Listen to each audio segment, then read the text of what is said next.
Mas em Brasília, cada mergulho é um flash.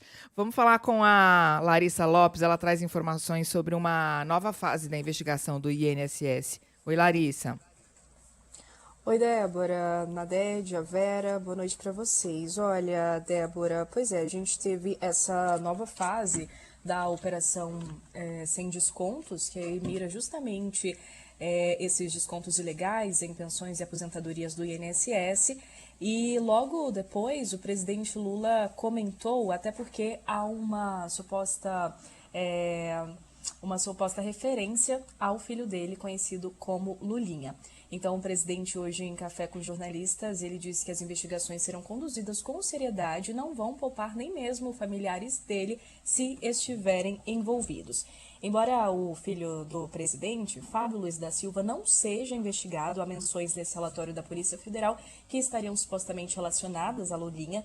Por outro lado, uma amiga do filho do presidente, ela é alvo dessas apurações e, segundo a decisão do ministro André Mendonça, do STF, decisão esta que baseou a operação de hoje, ela recebeu R$ 1,5 milhão no esquema. A mulher é Roberta Lussinger e ela teria recebido esse dinheiro justamente de Antônio Carlos Antunes, que é conhecido como careca do INSS. E o dinheiro, na conversa que a PF teve acesso, seria para o filho do rapaz. Eles se referiram assim. Em determinado momento também ela mencionou o nome de Fábio e que isso pode ser uma menção à Lulinha. Então o presidente hoje falou que ninguém ficará livre e que até se o pai dele estivesse vivo seria investigado, ou um filho, ou até o ministro da Fazenda, Fernando Haddad, e que tudo será, portanto, investigado com seriedade. Também outros nomes conhecidos e também diretamente ligados ao governo foram alvos dessa operação, como, por exemplo, o vice-líder do governo, o senador Everton Rocha. Ele foi alvo apenas de buscas, embora a Polícia Federal tenha pedido também prisão preventiva, mas teve um parecer contrário da Procuradoria-Geral da República, portanto, ele foi apenas alvo de buscas. Também o número 2, até então o número 2 do Ministério da Previdência, Adroaldo Portal, teve a prisão domiciliar decretada. Ainda pela manhã ele foi exonerado e para o lugar dele foi nomeado Felipe Cavalcante Silva, que atuava até então como consultor jurídico do Ministério. E logo após o cumprimento dos mandados, o ministro Volney Queiroz foi chamado para uma reunião de emergência no Planalto com o ministro da Casa Civil, Rui Costa, e também com o chefe da CGU, Vinícius de Carvalho. E logo depois desse encontro, o ministro da Previdência deu uma coletiva, falou que não tinha uma informação real de envolvimento de Adroaldo, que era o número 2 ali do Ministério, e também disse que a PF tem liberdade para investigar todos. Também foram alvos o filho de Antônio Carlos Antunes, que é conhecido como careca do INSS, e também o filho de outro preso na operação ali em setembro. Todos esses mandados foram cumpridos após determinação do Supremo Tribunal Federal.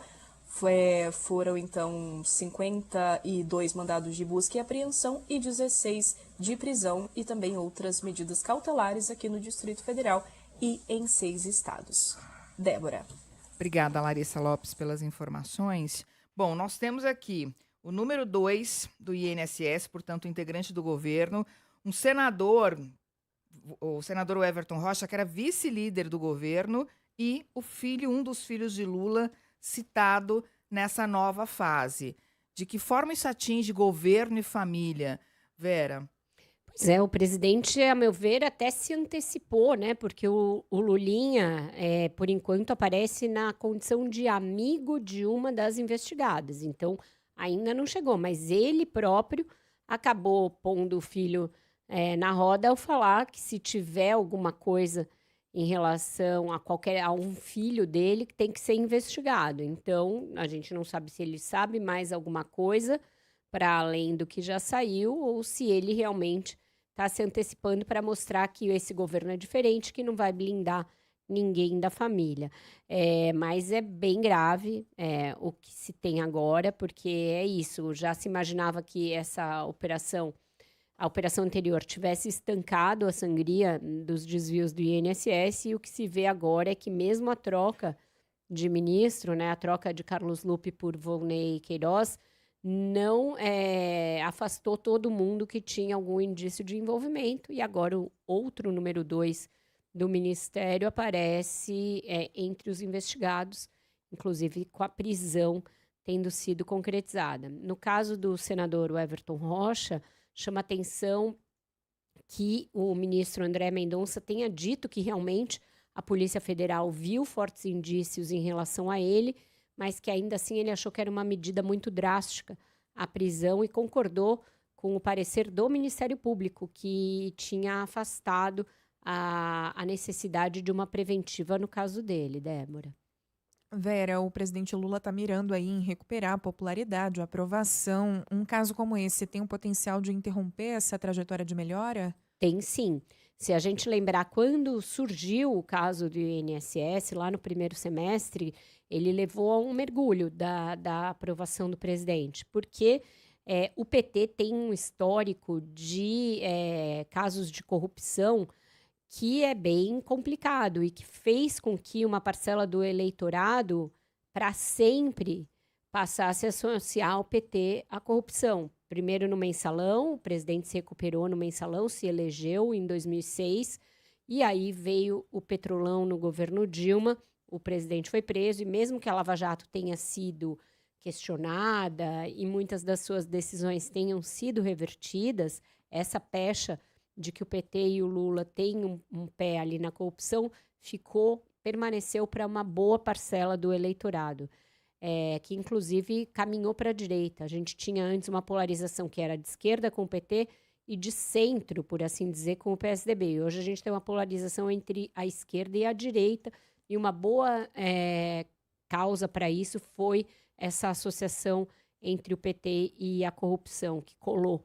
Então, cada vez que aparece um caso como esse, com integrantes do governo, com expoentes, inclusive, ligados ao sindicalismo, que é outra marca importante do petismo, e a integrantes da família do Lula, isso cola no governo e é difícil de descolar. Então, pode sim ter potencial para atrapalhar a recuperação do presidente, quando a gente lembra que entre os assuntos em que o governo vai mal, listados nesta semana mesmo pela Quest, o combate à corrupção aparece ali entre os top 4.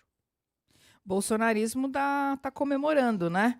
Porque, enfim, dá aí uma munição para um discurso maior contra o governo. Bem no momento em que eles apontaram um candidato, né, que é o Flávio Bolsonaro, e que eles vinham só de derrotas, isso dá ali uma chance de organizar o discurso por parte da direita, um discurso fácil, justamente por essas razões que eu listei anteriormente, Débora, e porque é o tipo de coisa que a família Bolsonaro gosta de falar, e é engraçado até que fale, porque é uma família ali com escândalos de corrupção também. Ele, Flávio Bolsonaro, teve o caso da rachadinha que só não avançou porque se conseguiu parar a investigação, mas ainda assim, até hoje, a família Bolsonaro enche a boca para falar de corrupção. Então, é algo que vai ser usado para tentar reverter essa maré de más notícias na direita e no bolsonarismo.